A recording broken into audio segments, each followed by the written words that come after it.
Ishika Ahuja, a student of JPIS in grade 5, is introducing Lalit Bhakuni, a seasoned cybersecurity leader with over 20 years of experience as the VP of Cybersecurity at Volvo Group. He is based at Amsterdam and has navigated both the fast paced financial world and the cutting edge automotive sector, building a dynamic career from security analysis to the leading development of SOC capabilities, threat intelligence, and risk mitigation strategies. So, shall we start? Yes, thank you so much, Ishika, for having me. All right. How often do you use the internet or digital devices each day? Well, I use digital devices throughout the day, but as you know that this is my profession as well. So oftenly for 8 to 10 hours, you can say, but primarily for work, research, and also stay informed about the latest cybersecurity trends and all.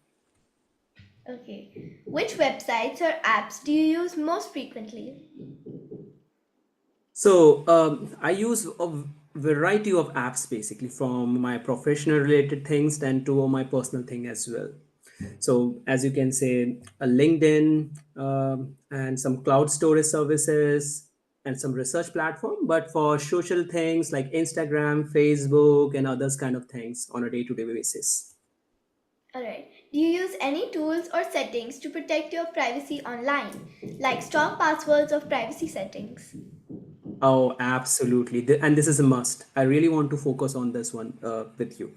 So I rely on a variety of tools like password managers, VPNs, two-factor authentication, and for encryption. And I also maintain these strict privacy settings across all my apps and services. Either I'm using my computer or I'm using my phone. But let me ask you, like whenever you use your computers, do you also use some privacy settings or not? Yes, like two-factor authentication. Okay, good, good, good. I mean, like it's important, like like, especially like your generation, if they have a good understanding of it, that's really great to see. Okay. Have you ever reviewed what information is connected about you by websites or apps? Well, it's very hard to get a full review of it because of the digital threat landscape. But at the same time, it is critical as well. So yes, I try to review as much as based upon the websites or the apps I'm using. Reviewing the privacy policies whenever I'm installing new apps. I always adjust permissions to limit unnecessary data collection. Alright. Do you feel you know enough about how your data is used online? Uh, so the answer could be yes, yes, and no. And why? Because this is in conjunction with my earlier answer. Because this is like a quite a big landscape, right? So that's why it's sometimes it's not 100% that you know about everything that here how data is being used. So, but whenever it is, I try to see that what kind of a website I'm using. I'm look for it. Okay, what kind of ads they are showing because normally they are using it for tracking and profiling via these targeted attacks, which actually leads to your potential risk later on. But however, given how fast the landscape changes on a day-to-day basis, a constant learning is necessary, which I also try to do it. So Okay. Have you ever adjusted your online privacy settings? If so, which changes did you make?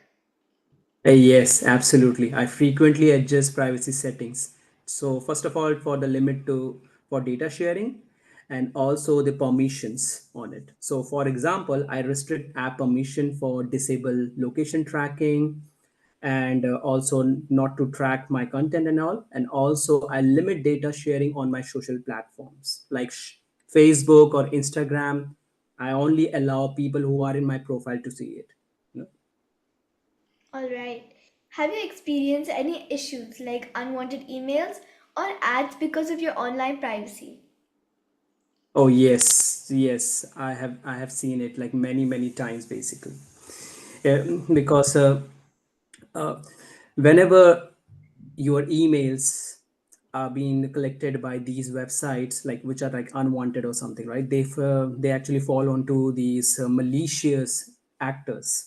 and they use it for phishing campaigns and other kind of things.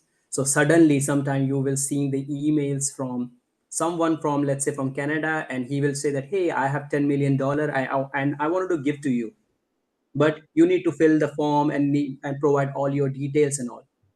So it's just these are scamming activity. They take your data, use it for other malicious purposes, and you get a blame on it, right? So yeah, so this is like a famous case is Prince of Nigeria scams, where someone from those reasons like reach out to you via emails and saying that yes, you have either you have won a lottery, or someone have put like $10 million in your name and they want to transfer it to you. Then they want your bank details or something like that, which you should never fallen for it. Alright, one question related to this topic.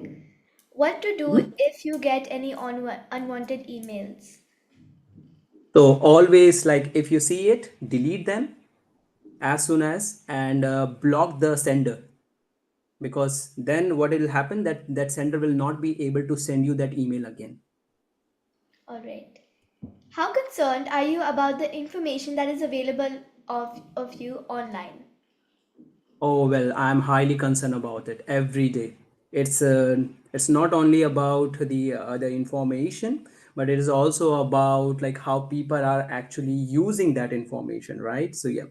So what I do basically, I regularly work to minimize my digital footprint. So normally I use the anonymous browsers and all, so that nobody can use like for those browser cookies or something like that.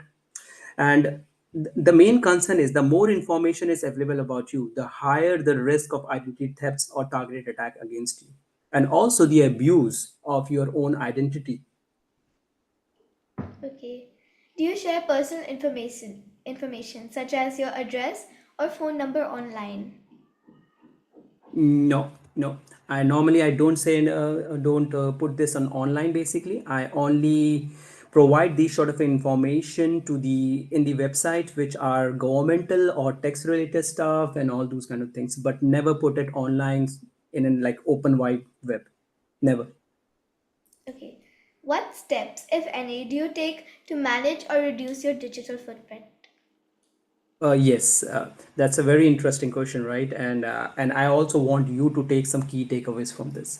So I take numerous steps. So first of all, as I said it earlier, I use anonymous browsing tools. So instead of using Google Chrome and others, normally I use DuckDuckGo and others kind of tools. I regularly clear my cookies. I always avoid oversharing on social media. That's very, very limited basically. And I periodically review my accounts and delete unnecessary data or information if I see it and all. And that's how I protect myself, or how I reduce my digital footprints. But do you have an account somewhere for in social media at this moment? Social media? No, not really. No? But I heard that you run your YouTube channel, right? Not anymore. Although I use YouTube for entertainment purposes, I don't use YouTube as a social media platform anymore. Oh, good. Very good to hear that one. Yeah, but whenever you use it, make sure that you at least have a two-factor authentication for login. So in case of your password compromise, but then people will not be able to abuse your account. Okay, so that's all. Thank you so much for this interview. Although I hate to stop this interview, I am afraid that running out of time. And thank you so much for it. Thank you so much, Ishika. I'm very happy to have this conversation with you, and I'm really looking forward in the future for more conversations like this. God bless you. Yes, thank you so much. Bye. Thank you.